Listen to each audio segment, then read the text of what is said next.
Everyone, good morning.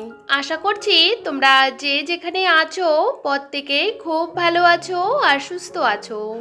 আমরাও কিন্তু বেশ ভালো আছি।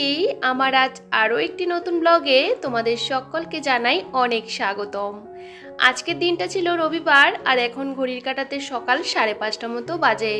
সকালের পরিবেশটা দেখতে ভীষণ ভালো লাগে আর এই শান্ত পরিবেশে কাজ করতে আমার আরও বেশি ভালো লাগে। আজকে তো রবিবার মানে আমাদের প্রচুর সংসারের কাজকর্ম, তার সাথে নিজেরও কিন্তু একটু যত্ন নেওয়ার দরকার। দেখবে, আমরা যদি সকালবেলা ঘুম থেকে উঠে যাই, নিজেকে একটু সময় দিই, তারপরে কাজকর্মগুলো করি না, তখন বেশ ভালো লাগে। সারাটা দিন এতটা ব্যস্ততার মধ্যে দিয়ে আমাদের দিনটা শুরু হয়, নিজের প্রতি খেয়াল রাখতেও আমরা কিন্তু ভুলে যাই।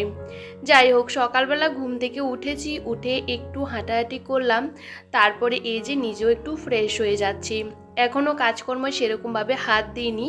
আসলে কি বলতো, মাঝে মধ্যে ঘুমটা অনেকটা তাড়াতাড়ি ভেঙে পড়ে, আবার কোনো সময় কি বলতো ঘুমটা একদমই ভাঙতে চায় না।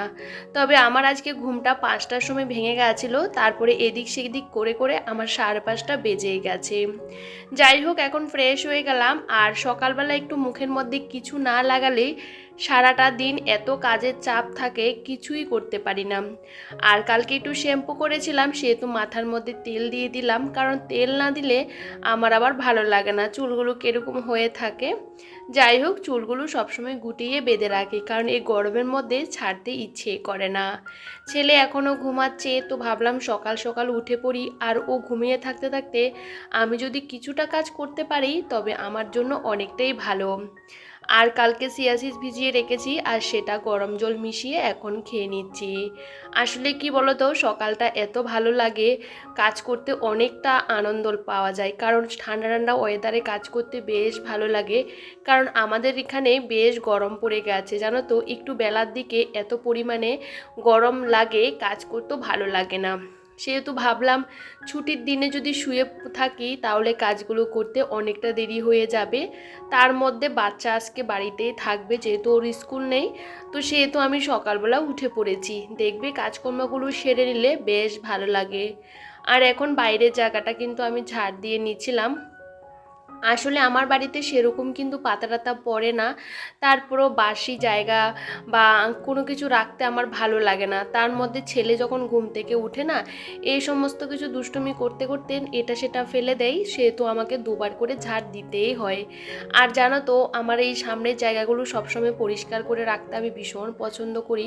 ভেবেছিলাম কিছু গাছপালা লাগাবো, সেহেতু আর উপরের জায়গাতে লাগাইনি, নিচে কিছু কিছু গাছ লাগিয়েছি। সমস্ত গাছগুলো না কি জানি খেয়ে নিচ্ছে, নিচের জায়গাতে না এটা সেটা ঢুকতে ভীষণ সুবিধা হয় আর কি। অনেক সময় ও অনেক পোকামাকড়ও কিন্তু খেয়ে নেয়। তো যাই হোক, এই জায়গাগুলো আমি কালকে বিকেলবেলা পরিষ্কার করে নিয়েছি। আর এখানে দেখতে পেলে বেগুন গাছগুলো অনেকটা বড় হয়ে গেছে, আর বেগুন গাছের পাতাগুলো না সমস্তটা ছিদ্র ছিদ্র হয়ে গেছে। সাথে লঙ্কা গাছ ছিল, কি সুন্দর ফুল বেরিয়েছে, সেই পাতাগুলোও না ছিদ্র ছিদ্র হয়ে গেছে।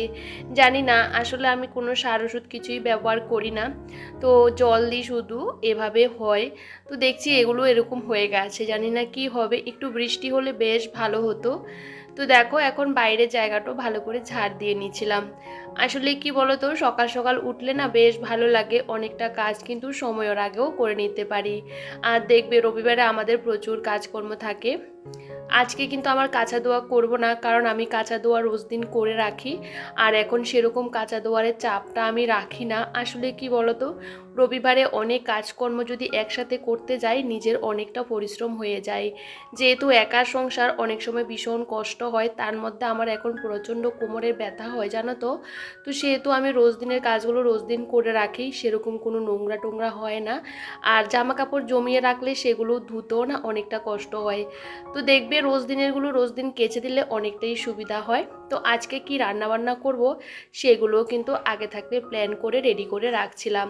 কারণ দেখবে, যে কোনো কাজ প্ল্যান করে গুছিয়ে রাখলে সেগুলো কিন্তু অনেকটা তাড়াতাড়ি হয়েও যায়। গাছ থেকে এই যে একটা বেগুন নিলাম, সাথে নিলাম লাউ কেটে, তো আজকে রান্নাবান্না করব সেগুলো।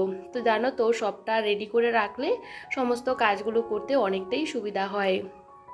এখন কিন্তু কাটাকুটি করব না, যখন রান্না করব তখনই করব। আর আজকে করছিলাম ঘুগনি, আর ঘুগনির জন্য আমি সমস্ত মশলা রেডি করে নিলাম।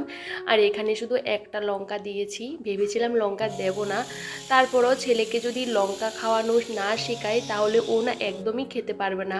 আর একটু লঙ্কা দিলে না টেস্টটা অন্যরকমই হয়। যাই হোক, টমেটো দেওয়ার কারণে কালারটা লাল লাল হয়েছে, দেখি কাঁচা লঙ্কাগুলোও না সমস্তটা লাল হয়ে গেছে। আসলে কি বলতো, সেরকম তরকারির মধ্যে লঙ্কা দেওয়া হয় না, তো সেহেতু ফ্রিজের মধ্যে লঙ্কাগুলো রাখলে সেগুলো দেখি শুকিয়ে যায়, তো এরকমই হয়ে যায়। যাই হোক, এখন দেখতে পাচ্ছ আমি রুটি করে নিচ্ছিলাম, আর এদিকে ঘুগনিটাও আমার মোটামুটি হয়ে গেছে। কারণ লুচি করলে ছেলে সেরকম খায় না, জানো তো, আমাকে বলে যে লুচি খাবো, কিন্তু লুচিটা খায় না। আর রুটিটা করলে না ও বেশ আরাম করে খায় আর কি, রুটিটা খেতে ভীষণ পছন্দ করে। তো দেখো, এদিকে রুটি করে নিয়েছি, আর দুটো রুটি আমি বিকালের জন্য ওর জন্য রেখে দিয়েছি। আর এখন আমরা দুজনেই খেয়ে নেব। আর দেখবে সকাল সকাল যদি সমস্ত কাজগুলো করে নিতে পারি, হাতেও অনেকটা সময় থাকে। সারাটা দিন যদি সংসারের পেছনে খাটাখাটনি করি তাহলে না ভালো লাগে না, নিজের মধ্যেও একটু অন্যরকম আসে। আসলে কি বলতো, কাজ তো আমাদের করতে হবে, সেহেতু বসে না থেকে কিন্তু সময় অনুসারে আমরা যদি কাজগুলো শেষ করে নিই তাহলে হাতেও অনেকটা সময় পাওয়া যায় নিজেকে দেওয়ার জন্য। সকাল থেকে একদমই আমি লেট খাই না বলতে পারো, কোনো অলসতা করি না, কাজকর্ম শুরু করি, শেষ না করলে না আমার ভালো লাগে না। এদিকে ছেলেকে খাওয়ালাম, সাথে আমিও কিন্তু খাওয়া দাওয়াটা করে নিয়েছি। আর এদিকে ভাবলাম চলো ঘরের কাজগুলো টুকটুক করে করে নিই। ছেলেকে বলেছি, ওই যে খাতা একটা পেন্সিল একটা দিয়ে দিয়েছি, আর ও কিন্তু একবার লেখছে একবার উঠছে এরকম করছিল। আসলে কি বলতো, সকালের টাইমটা ওকে নিয়ে বসালে না ভীষণ দেরি হয়ে যায় কাজকর্ম করতে। আর আজকে সকালবেলা যখন উঠেছিলাম তখন কিন্তু ওয়েদারটা খুব সুন্দর ছিল, আর হঠাৎ করে দেখি বাতাস বইছে, আর ভীষণ পরিমাণে বাতাস বইছে।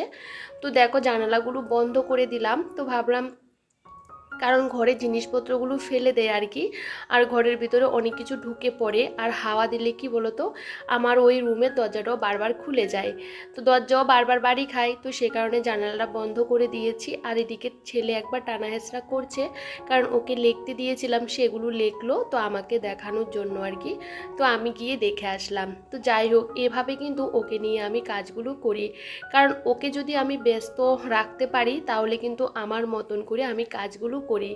আসলে একা সংসারে না বাচ্চাকে রাখার মতন কেউ থাকে না, সবটা কিন্তু নিজেকেই বুদ্ধি করে করতে হয়। কারণ ওকে নিয়ে বসে থাকলে বা ওকে নিয়ে যদি আমি পড়াতে বসাই, এখন অনেকটা দেরি হয়ে যাবে, প্রায় 1 ঘন্টা ওখানেই চলে যাবে।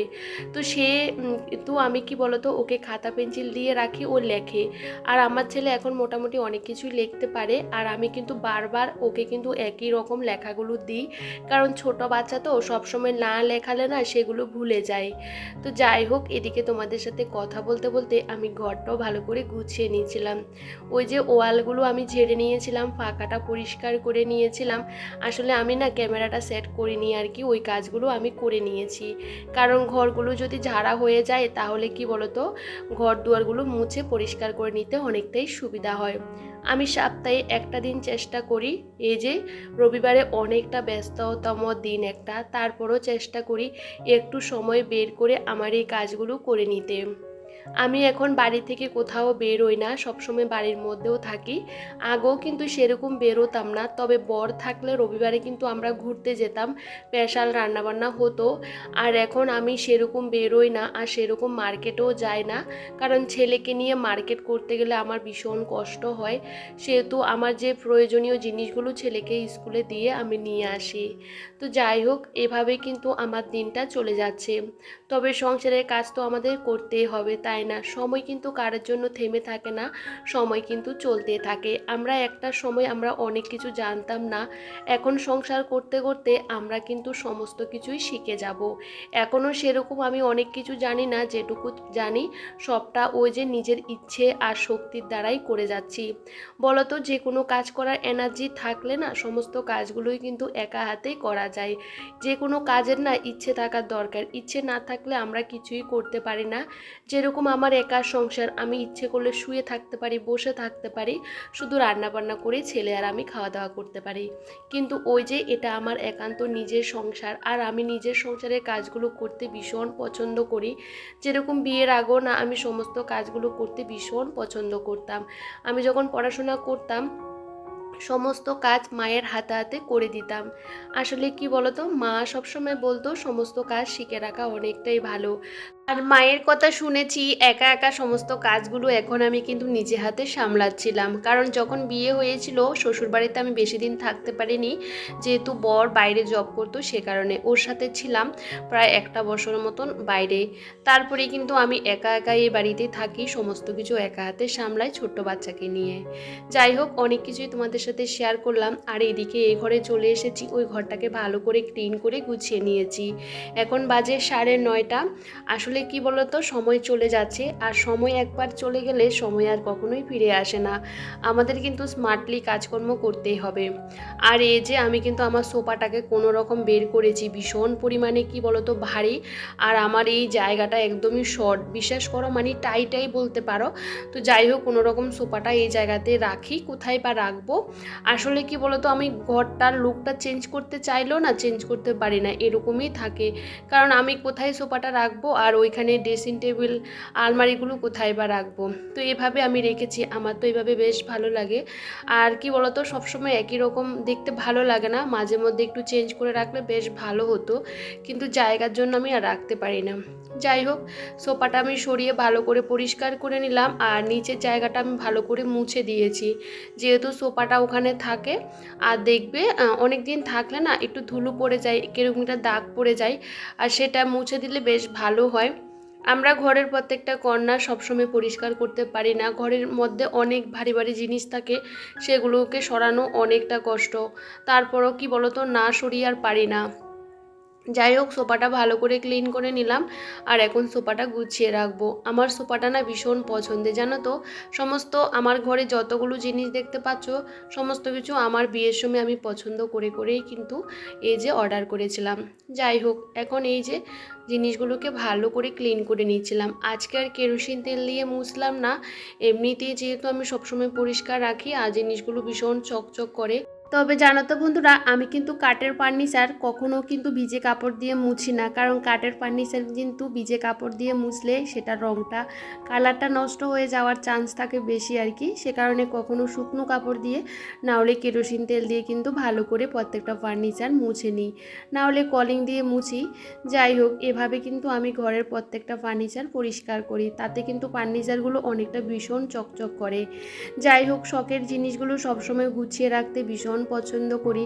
আর দেখবে, যারা সংসারকে ভালোবাসে, যারা সংসারে কাজকর্ম করতে ভালোবাসে, তাদের কিন্তু এই যে সংসারের কাজকর্মের মধ্যে দিয়ে সারাটা দিন চলে যায়। আমার তো বেশ ভালো লাগে এই সমস্ত কাজগুলো করতে, আমার কখনো কষ্ট হয় না। আমি না সবসময় ঘর দুয়ার গুছিয়ে রাখতে ভীষণ পছন্দ করতাম।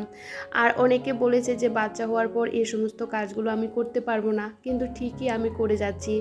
যাদের কাজের নেশা থাকে, যারা কাজ করতে ভালোবাসে, তারা কিন্তু বাচ্চা নিয়েও কাজ করতে পারে।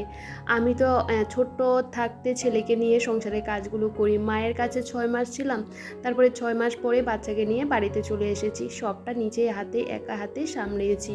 তবে অনেক কিছু জানি না, তবে আস্তে আস্তে সংসার করতে করতে অনেক কিছুই শিখে যাব। ভেবেছিলাম কাজকর্ম করতে করতে রান্নাবান্নার দিকটা সেরে নেব, কিন্তু জানো তো, এত পরিমাণে হাওয়া দিচ্ছিল, গ্যাসটা বারবারই বন্ধ হয়ে যাচ্ছিল, সাথে এত জোরে হাওয়া দিচ্ছিল। আর টিনের রান্নাঘর, বুঝতেই পারছো, ভীষণ হাওয়া ঢুকছে, দেখতে পাচ্ছ উপরে জায়গাটা কীরকম করছিল। আমার তো ভয়ে লেগে গেছে রান্নাঘরে থাকতে, তবে গ্যাসটা অন ছিল, মানে ভীষণ ভয় লাগে যে রান্নাটা করতে করতে বাকি কাজগুলো সারবো, কিন্তু সেটা আর আমার হলো না। ভাবলাম রান্না করতে করতে এই যে কাটাকুটিগুলো করে নিই। আসলে যখন এরকম হাওয়া ঢুকে না, গ্যাসটা যদি অফ হয়ে যায়, আবার কোনো দুর্ঘটনা ঘটে, সে কারণে গ্যাসটা চালিয়ে আমি কোথাও যাই না। যখন হাওয়া বাতাস দেয় না, তখন কিন্তু আমি রান্না করতে করতে বাকি সমস্ত কাজগুলো সেরে নিই।